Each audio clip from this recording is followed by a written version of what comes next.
Hello नमस्ते यहाँहरू सम्पूर्णलाई म सङ्गीता तिमल सिन्हा फेरि आज पनि मैले एउटा थप नयाँ भिडियोहरू लिएर आइसकेकी छु यहाँहरूको माझ। हजुरहरूले चाहिँ भिडियो सुरुदेखि अन्तिमसम्म हेरेर चाहिँ प्रतिक्रिया दिन चाहिँ नभुल्नु होला है। अनि हजुरहरूले चाहिँ सब्सक्राइब गर्नुभएको छैन भने चाहिँ प्लिज सब्सक्राइब पनि गरिदिनु होला है। Thank you so much. Video चाहिँ सुरुदेखि अन्तिमसम्म हेरिदिनु होला। पिठोलाई चाहिँ हामीले यसरी रेडी गरिसकेको छौँ मैदा लिएर आएर, र पिठोलाई चाहिँ मजाले मुस्दिनु पर्ने हुन्छ। मजाले मुस्दिने, यति गुन्नी गरेर हातमा नलाग्ने गरी, हातमा लाग्नु भएन। र हामी यो पिठोलाई चाहिँ हामी तरकारी पकाउनेसँग छोपेर राखेको छौँ। बाहिर आगो बाल्ने तयारी पनि गरिसक्यौँ, हामी चाहिँ आगो पनि बालिसक्यौँ। चुल्हा बनाउन रेडी गरेको भएको र हामी आगो बालिसक्यौँ। रुपियाँको धनियाँ नेपाली कर्यानी भन्ने बिसाडीहरू पनि केही हालेको छैन यसमा।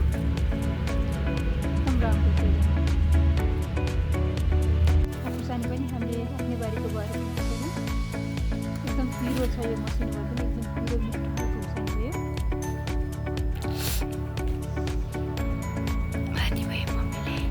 यो चाहिँ आफ्नै बारीको खुर्सानी है।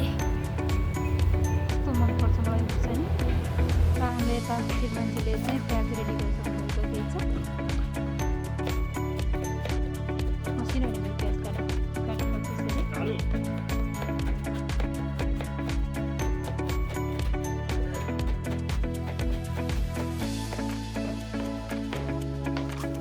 टमाटरलाई पनि यसरी काटिदिनु पर्ने हुन्छ। पाकेको मजाले टमाटर मिक्सरमा मसिनो भयो भने तपाईँले हेर्न सक्नुहुन्छ।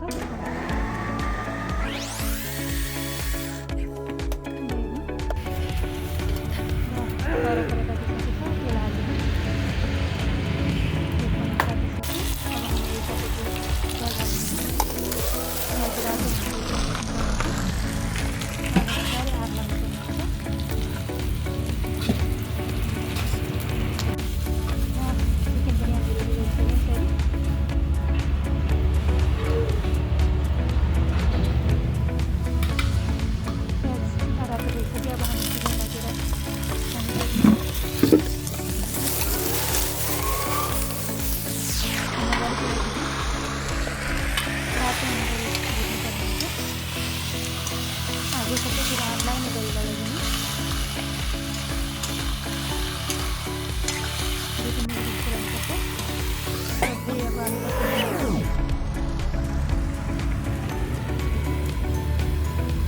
मलाई चाहिँ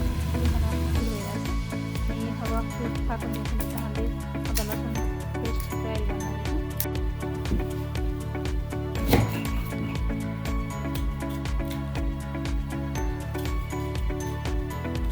हामी चाहिँ अब अदुवा लसुन रेडी गरिसक्यौँ। यसलाई चाहिँ अब हामीले फलमा पिन्छौँ। धेरै मसिनो बनाउनु पर्दैन, आफूलाई जतिको मनपर्छ त्यति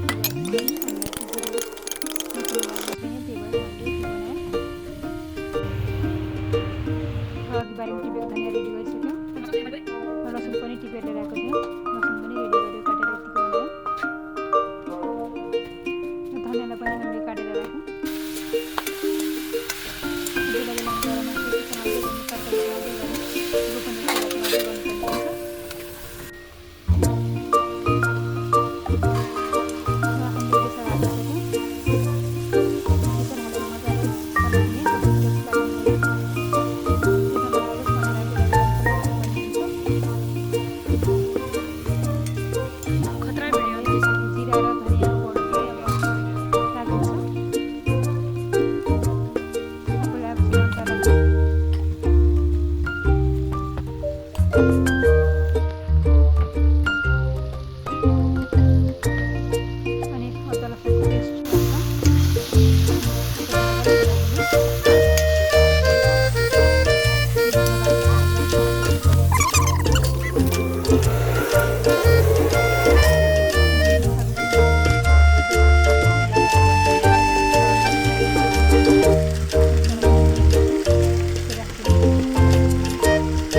बाटा खाने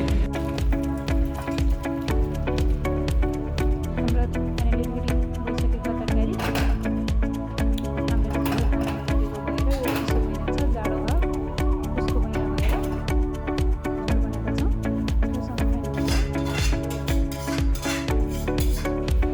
छुट्टीको समयमा घरमा मुसेर राख्ने परिवारसँग मुसेर राखेको भयो त्यसलाई हामी एकछिन मुस्छौँ एकदम नरम भएको छ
यो बाहिर खाना पनि काटिसकेको छु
मलाई एकदम झोल मन पर्ने भएर मैले झोल हाल्न लगाएको छु